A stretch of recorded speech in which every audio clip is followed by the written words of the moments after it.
We now navigate to North County, San Diego in California, renowned for its rolling hills and large, luxurious equestrian estates.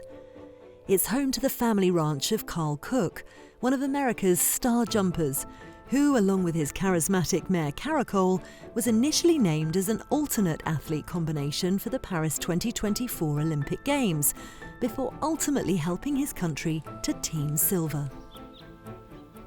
My mom, had always loved horses, so we always had horses in the backyard. My mom also showed low-level hunter equitation jumpers. We rode as kids just the horses in the field, put a halter on and get on the bareback.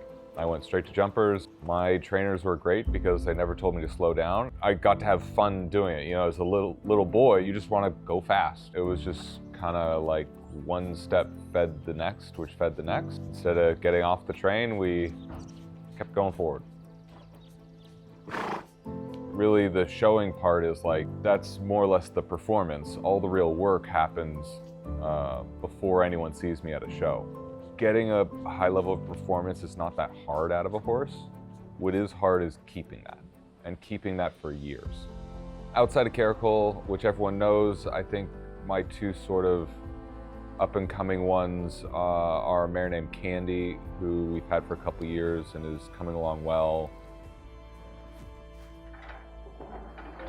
She's the one that travels with Caracole and supports Caracole. She's focused, she's doing the work, and she's also telling me really clearly if I'm if I'm asking incorrectly or unclearly or too much or something like that. She's very clear, and that's very helpful, very educational.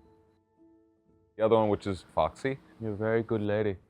She's amazing horses. She achieved so much before we bought her, and I'm just trying to learn her as best I can. I think we're on a good path, and we'll be coming to Europe this summer to see what we do.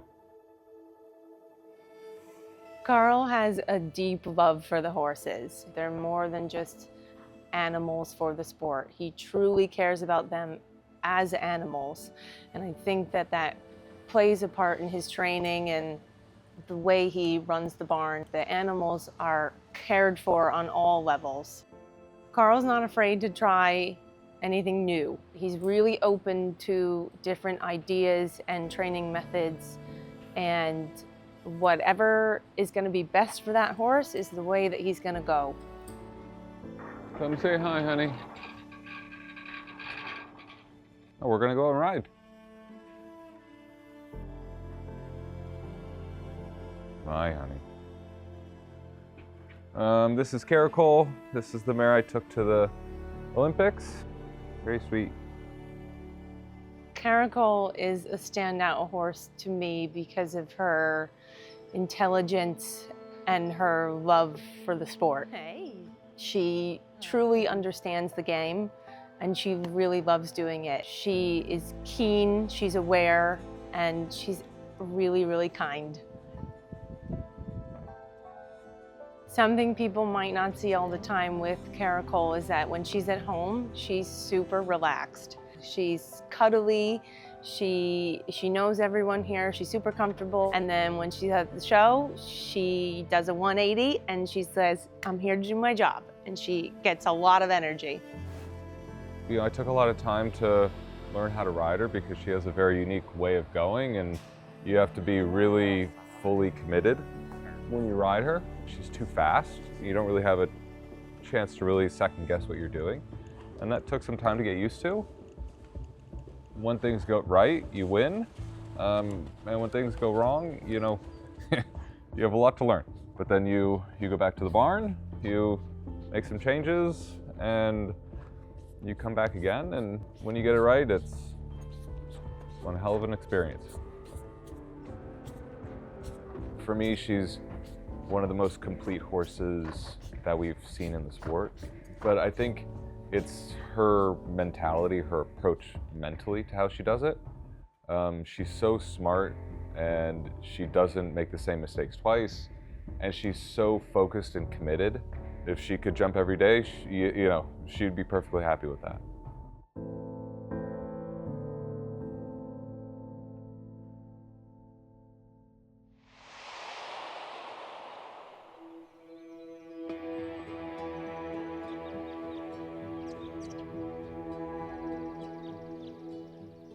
So I grew up here on the West Coast in California, and the sport is really centered in Europe. It took a lot of years to really learn and climb, and I think the past few years we've really been able to switch on all this foundation work that we did, and we were able to go to shows I've wanted to my whole life and have success that in a way you plan for but you don't expect. Especially in a team like the US team where you have a lot of riders, you have to be performing at a really high level before they start to pay attention.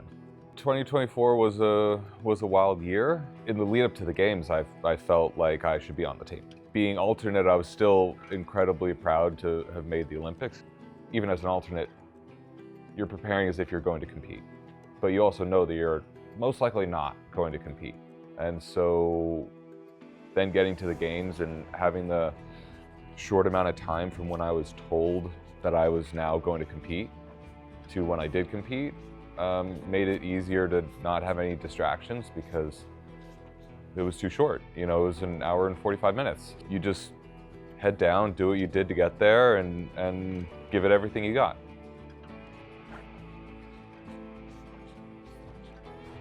We have a couple of big shows coming up the next 5 weeks in the lead up to World Equestrian Games that, hopefully we can connect the dots again like we did 2 years ago and make the team for WEG. That's our goal.